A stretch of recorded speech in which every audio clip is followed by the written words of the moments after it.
Olá, hoje a nossa reflexão será no texto de Atos, capítulo 9, versos 36 e 37, que dizem o seguinte: Em Jope havia uma discípula chamada Tabita, que em grego é Dorcas, que se dedicava a praticar boas obras e dar esmolas.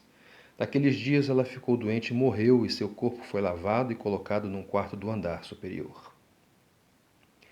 Esse texto, de uma maneira ou de outra, ele levanta uma doutrina muito controvertida, a doutrina chamada Teodiceia, que é uma doutrina que busca conciliar duas realidades aparentemente contraditórias: a realidade da existência do mal no mundo com a realidade de um Deus bom e todo-poderoso.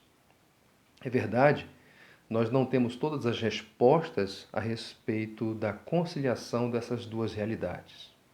Muitos, por não conseguirem fazer essa conciliação, acabam afirmando pelo menos uma de duas coisas: ou Deus é indiferente, ou Deus não existe. Porque se Deus é bom e todo-poderoso, por que ele permitiria a existência do mal, tendo poder para erradicá-lo? E mais, como um Deus bom e todo-poderoso permitiria que pessoas boas, pessoas justas, sofressem com o mal? Então, uma vez que por vezes as pessoas não conseguem responder a questões como essas, elas acabam chegando a uma de duas conclusões: ou Deus é indiferente, ou Deus não existe.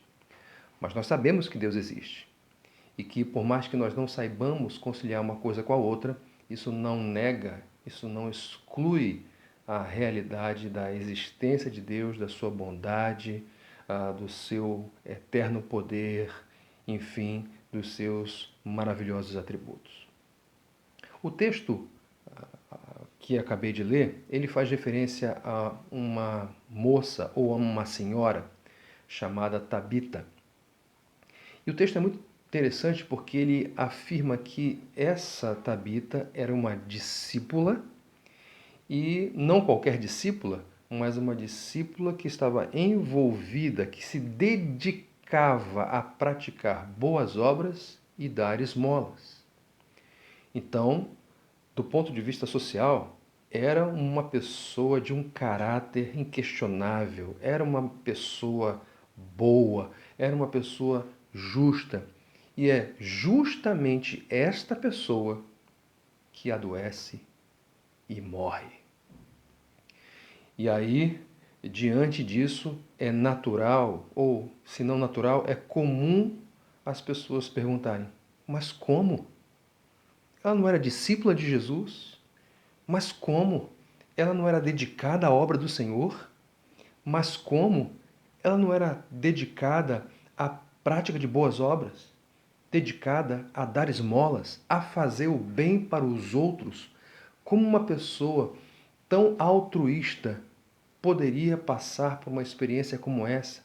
Como uma pessoa boa e justa como Tabita poderia sofrer? Isso é injusto. É mesmo? É muito interessante, gente, porque a Bíblia, ela nunca vai negar a realidade. É verdade, existem expressões religiosas que vão negar as coisas como elas de fato são. Isso não vai acontecer com a fé cristã. A fé cristã, ela lida com a realidade como ela é. E uma das coisas que nós temos que destacar diante da realidade do mal é que ele existe porque nós vivemos num mundo caído. Desde Gênesis capítulo 3, o mundo não é como era.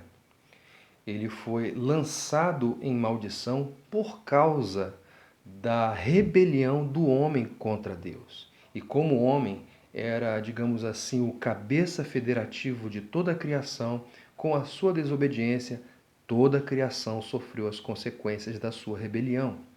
Então, o mundo ele está numa condição de aflição, de maldição, de modo que o mal e a sua existência são uma consequência natural de uma realidade como essa. Em segundo lugar, é uma ilusão e é um equívoco nós afirmarmos que existem justos. A Bíblia diz em Romanos capítulo 3, verso 10, que não há um justo sequer, nenhum, não há quem busque a Deus. Então, quando as pessoas falam assim, mas como uma pessoa justa como essa pôde experimentar uma dor, uma aflição, um sofrimento como esse? Essa frase parte de uma premissa equivocada. A premissa é de que existe pessoa ou existem pessoas justas. E desde Gênesis capítulo 3 não existem pessoas justas. Pessoas da linhagem de Adão não são justas. Só existiu um justo, mas que não era da linhagem de Adão.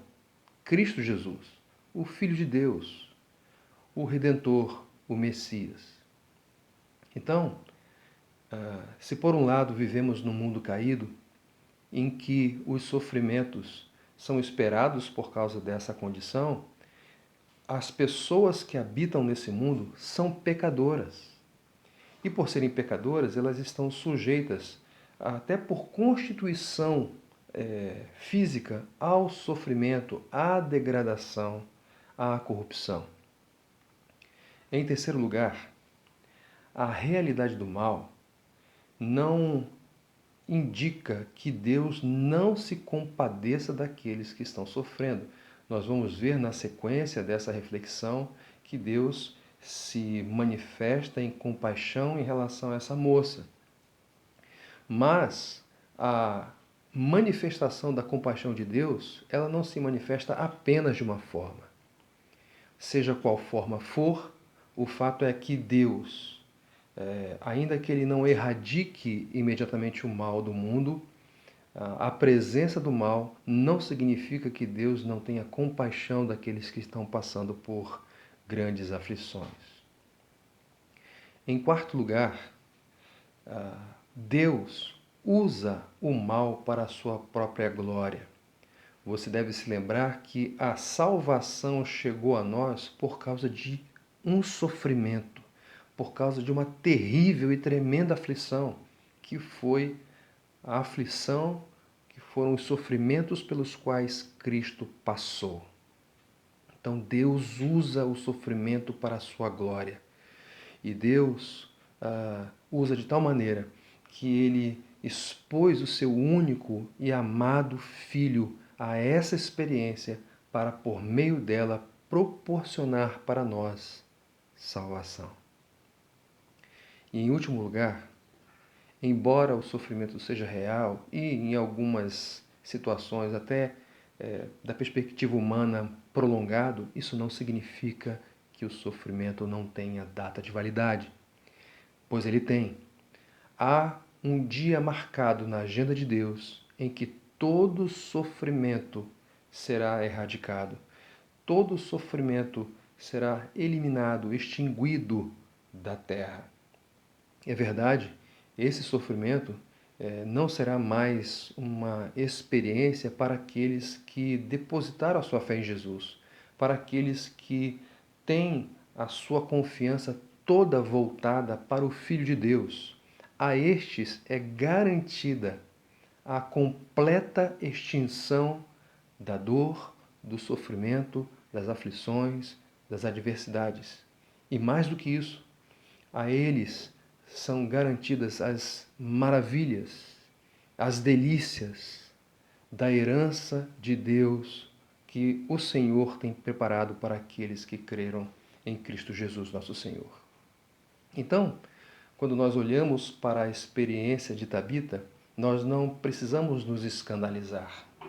Por quê? Porque vivemos no mundo caído, porque somos pecadores, porque Deus se compadece daqueles que estão em sofrimento, porque Deus usa o sofrimento para a sua glória, porque Deus estabeleceu um dia desconhecido para nós, mas muito bem conhecido para Ele, em que o mal será completamente extinto daqueles e da experiência daqueles que estão unidos em aliança com o Senhor por meio de Cristo Jesus. Na próxima reflexão, nós vamos dar sequência a esse texto que trata da experiência de Tabita. E eu peço que você me acompanhe nessa nossa próxima reflexão, que é a continuidade dessa. Até lá!